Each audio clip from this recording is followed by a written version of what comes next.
Hello student, continuation of your lesson number 3 history. The chapter name is Ruling the Countryside, Standard 8. In previous lecture, we studied about the three tax system which was applied by British government after they got the Diwani right. That was permanent settlement, Malwari system and Monroe system. Now in this lecture, we will study that they got a right of land revenue. Even they started to grow the crops which were in demand in European countries. Right? So in this lecture, we will study the crops of Europe. यानी कि वो कौन से crops थे जो Europe में demand थे और यहाँ के फार्मर को वो फोर्स करते थे वो ग्रो करने के लिए।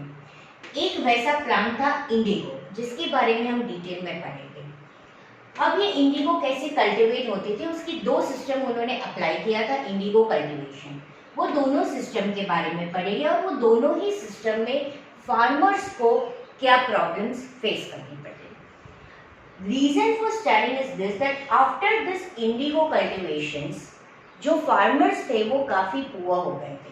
यानी जो 18th सेंचुरी में हम बोलते थे इंडिया जो काफ़ी प्रॉस्परस और वेल्दी थी, ब्रिटिश ने जब यहाँ पे रूल करना शुरू किया और ब्रिटिश को जब यहाँ पे दीवानी राइट मिली, फिर जब उन्होंने क्रॉप कल्टीवेशन में भी इंटरेस्ट लेना शुरू किया, तब जो इंडिया का प्रॉस्पेरिटी एग्रीकल्चर से था वो टोटली कैसे रुइंड, यानी टोटली कैसे वो डिस्ट्रॉय हो गया। So now in your text book page number 30, crops for Europe, British also required that the countryside could not only yield revenue, it could also grow the crops that Europe required. So in this line they are telling us कि British को ये realise भी हो गया कि यहाँ से सिर्फ रेवेन्यू कलेक्ट नहीं कर पाएंगे वो लोग, पर वो वैसे क्रॉप्स भी ग्रो कर सकते हैं जो यूरोपियन कंट्री में डिमांड में है। By late 18th century company was trying its best कि कैसे वो दो चीज़ की कल्टीवेशन करें। एक मैंने आपको बताया इंडिगो और दूसरी कल्टीवेशन है ओपियम। राइट, ओपियम छोटे छोटे दाने जैसे सीड्स होते हैं, मोस्टली वो लड्डू पे लगाए जाते हैं जिसको हम खसखस बोलते हैं। तो ये और इंडिगो प्लांट, ये दोनों की काफ़ी डिमांड थी यूरोपियन कंट्री में। In the century and half that followed, British ने कैसे भी करके फार्मर्स को फोर्स किया या कन्विंस किया, परसुएट किया इंडिया के वेरियस पार्ट में कि वो अलग अलग क्रॉप को कल्टीवेट करें। जैसे बंगाल में उन्होंने बोला जूट को कल्टीवेट करो, आसाम में टी, यूनाइटेड प्रोविंस जो आज उत्तर प्रदेश है शुगर केन, पंजाब में वीट, महाराष्ट्र और पंजाब में कॉटन और मद्रास में rice. Right, but in this chapter we will study about in detail indigo. Now in that same page, page number 30, can you see figure 5 and figure 6? Yes, यहाँ पे दो figures है, दोनों फिगर में एक ड्राइंग है। ठीक है, आपको एक पेंटिंग दिख रहा है, दोनों में एक फ्लावर प्रिंट है, पर एक चीज बहुत कॉमन है, यानी कि वो कलर कॉमन है, that is blue colour. See, I am reading it. Figure 5 is a Kalamkari print, 20th century India. Figure 6 is a Morris cotton print, late 19th century India. Now both the figure are the images of cotton prints, दोनों ही cotton prints की image है। Right, figure 5 Kalamkari print है जो Andhra Pradesh in India के weaver ने किया था, and on the right is a floral cotton print जो विलियम मॉरिस ने डिजाइन किया था, जो फेमस पोएट और आर्टिस्ट थे। So one thing common is this, in both this figure is rich blue colour, और ये जो रिच ब्लू कलर है ये कलर है इंडिगो का। इट इज अ प्लांट, वो प्लांट है जिसको कल्टीवेट इसलिए किया जाता था क्योंकि इस प्लांट से कपड़ों पे डाई किया जाता था। So this plant was used for dyeing the clothes and the colour was blue. The blue that you see in this prints was produced from the plant called indigo. It is likely that this blue dye used in Morris print in 19th century. अब हमें दो figure में इसलिए हमें बताया गया है क्योंकि यहाँ पे एक फिगर में हमें इंडिया का बताया गया है जो 20th सेंचुरी में बताया, और दूसरा लेट 19th सेंचुरी में, यानी कि इससे वो लोग हमें ये इंफॉर्मेशन देना चाहते हैं उस वक्त यहाँ से वो भेजा जाता था। In 19th century, Britain was manufactured from indigo plant which was cultivated in India because India was the biggest supplier of indigo in the world. उस वक्त इंडिगो का सप्लायर बिगेस्ट था इंडिया, तो यहाँ से वो भेजा जाता था।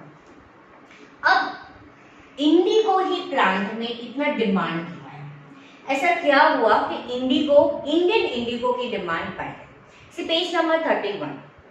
The indigo plant grows primarily in the tropics. अब ये प्लांट कौन से जोन का है, तो ट्रॉपिकल जोन में वो बेस्ट कल्टीवेट होता है। ठीक है, हर एक क्रॉप का अलग अलग क्लाइमेटिक कंडीशन होता है, तो इंडिगो ट्रॉपिक में बेस्ट ग्रो होता है। 13th सेंचुरी तक इंडियन इंडिगो इटली में यूज होता था, फ्रांस में यूज होता था और ब्रिटेन में यूज होता था कपड़ों में डाई करने के लिए। See I am repeating it, 13th century तक 3 जगहों पे हमारा इंडिगो जाता था, इटली, फ्रांस और ब्रिटेन, कपड़ों पे डाई करने के लिए। Small amount of Indian Indigo reach the European market and it's price was high. छोटी ही अमाउंट में जाता था पर प्राइस काफी हाई था। European cloth manufacture therefore have to depend, और इसीलिए यूरोपियन के दूसरे जो मैन्युफैक्चरर्स थे उनको दूसरे प्लांट में डिपेंड होना पड़ता था जो वहां पे भी ग्रो होता था, और वो था वेट। वो वायलेट ब्लू कलर का होता था, टेम्परेट जोन का होता था, इजीली अवेलेबल यूरोप में होता था, नॉर्दर्न इटली में ग्रो होता था, सदर्न फ्रांस में और कुछ पार्ट ऑफ जर्मनी में ग्रो होता था। पर कंपटीशन बढ़ गई। वुड प्रोड्यूसर्स ऑफ यूरोप ने गवर्नमेंट को प्रेशर किया कि आप इंडिगो मत आने दो बाहर से, क्योंकि यहाँ पे जो लोकल डाई ग्रो हो रहा है वो कोई बाई नहीं कर रहा है। क्लॉथ डायर की डिमांड में इंडिगो, क्योंकि उससे जो रिच ब्लू कलर आ रहा था वो वुड प्लांट से नहीं आ रहा था, वो लोग ज्यादा प्रीफर कर रहे थे Indigo. Indigo rich blue colour करता था, जबकि वुड का थोड़ा सा पेल और डल होता था, तो कपड़े पे कलर को थोड़ा सा पेल और डल करता था। तो वहाँ के जो यूरोपियन डायर्स थे उनकी डिमांड ज्यादा इंडिगो थी, तो वहाँ पे लोकल जो वुड डायर्स थे वो गवर्नमेंट को फोर्स कर रहे थे कि आप इंडिया से उसको मत मंगवाओ, right. By 17th century European cloth producers ने गवर्नमेंट को कन्विंस किया कि वो इंडिगो इंपोर्ट पे बैन हटा, क्योंकि कंपटीशन बढ़ गई थी। फ्रेंच ने इंडिगो अपने ही जगह पे कंट्री में ग्रो करना शुरू कर दिया, राइट। और फ्रेंच ने कहाँ ग्रो करना किया, सैंट डोमिंगो इन दी कैरेबियन आइलैंड। पोर्चुगीज ने ब्राजील में इंडिगो ग्रो करना शुरू किया, इंग्लिश ने जमैका में, स्पेनिश ने वेनेजुएला में। इंडिगो प्लांटेशन नॉर्दर्न अमेरिका तक कल्टीवेट होना शुरू हो गया। सी द वर्ड प्लांटेशन, उसका मीनिंग आपको राइट हैंड साइड पे दिया है, it is type of farming. पर जब मैं प्लांटेशन वर्ड यूज करती हूँ यानी कि it is a huge type of gardening जहाँ पे काफी लेबरर, काफी खर्चा होता है and it is a expensive, जैसे coffee, sugar cane, tobacco, tea, cotton and indigo. इसको हम क्रॉप कल्टीवेटिंग नहीं बोल सकते, इसको हम प्लांटेशन बोलते हैं। प्लांटेशन क्योंकि मुझे बड़ा सा फार्म चाहिए, काफी लेबरर्स चाहिए, प्लाउ करने के लिए काफी चीजें चाहिए एंड इट इज एक्सपेंसिव, इसीलिए उसको प्लांटेशन बोलते हैं और उसका ध्यान भी इतना रखना होता है। Now by 18th century demand for Indian indigo बढ़ता गया। ब्रिटेन उस वक्त इंडस्ट्रियलाइजेशन होना शुरू किया। So by 18th century, end of 18 and beginning of 19, industrial revolution started, invention of spinning jenny, right, हमने 7th में पढ़ा था। स्टीम इंजन, स्पिनिंग जेनी, ये सब चीजें जब इन्वेंट होना शुरू हुआ उसको बोलते हैं इंडस्ट्रियलाइजेशन होना। तो कॉटन प्रोडक्शन ड्रामेटिकली बढ़ने लगा, कॉटन डाई के कपड़ों की डिमांड बढ़ने लगी, डिमांड फॉर इंडिगो भी बढ़ने लगी, और जो सप्लाई अमेरिका से, वेस्ट इंडीज से आने लगा वो कम होने लगा। So between 1783 and 1789 Indigo production European country में कम होने लगा और ब्रिटेन को लगा कि अब कैसे भी करके हमें इंडिया में इसको ग्रो करना ही पड़ेगा, यानी कि उसका कल्टीवेशन इंक्रीज करना पड़ेगा। हो तो रहा था पर उसका कल्टीवेशन लार्ज स्केल में नहीं हो रहा था। तो ब्रिटेन को लगा जब यूरोपियन में उसकी इतनी डिमांड है और अगर हम यहाँ से उसको सेल करके ज़्यादा प्रॉफिट गेन कर सकते हैं तो क्यों ना हम उसकी कल्टीवेशन बढ़ा दें। तो उन्होंने कल्टीवेशन बढ़ाना शुरू किया। That way, Britain turned to India for growing indigo cultivation. Right?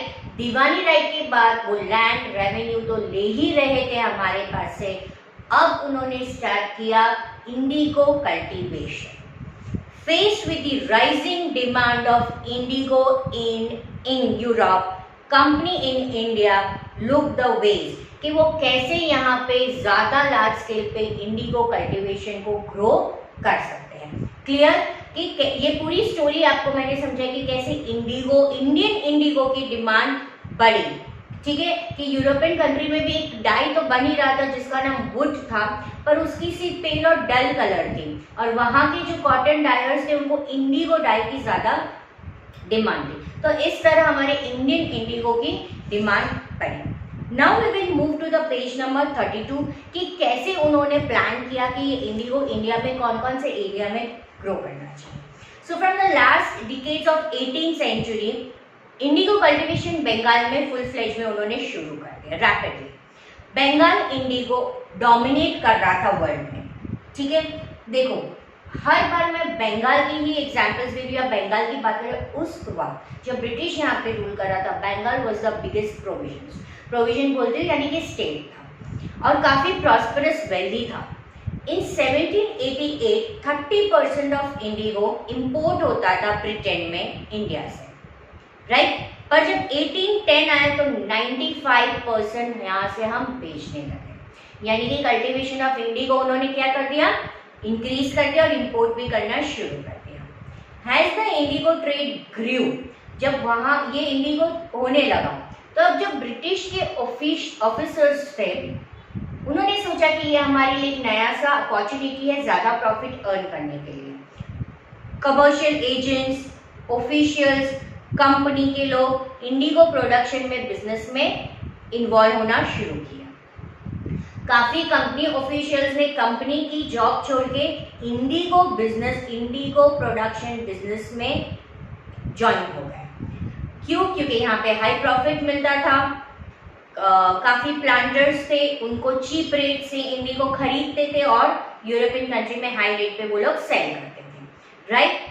So those who had no money to produce indigo, company उनको लोन भी देती थी और बैंक्स उनको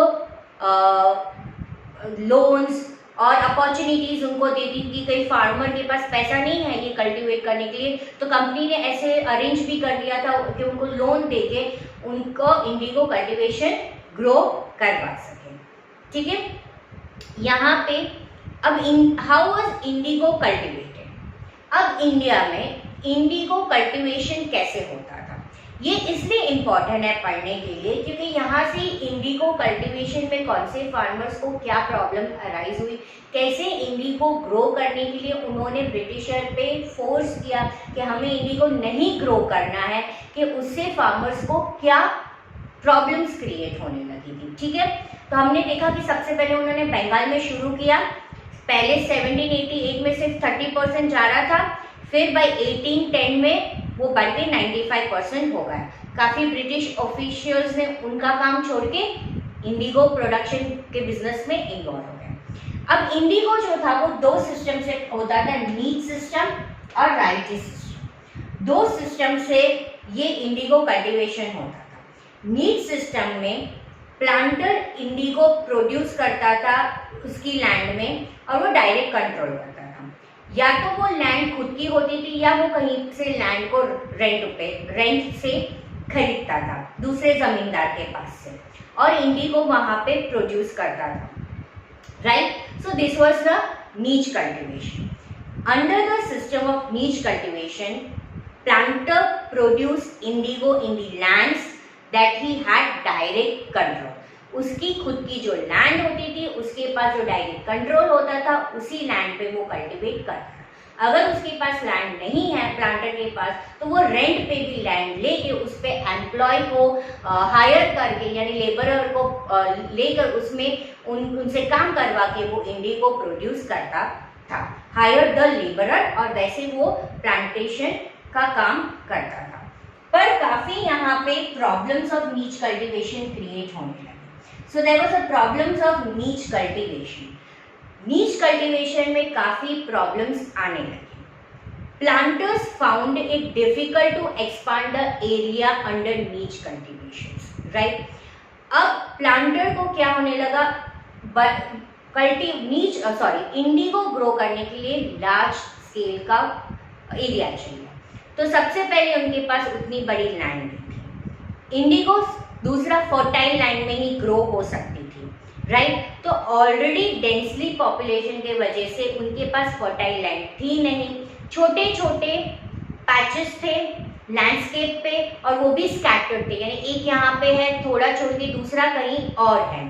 तो उनको एक ऐसी प्लेस चाहिए थी, एरिया चाहिए था जो बड़ा सा एक साथ पैच ऑफ लैंड है, right. So planter needed a large area to cultivate indigo plantation, जहाँ पे वो प्रॉपरली ग्रो करे। They attempt to lease in the land around indigo factory. Second, indigo factory के नजदीक, near by only they needed this land, and the peasants from this area was removed, but this always lead to conflict and tension.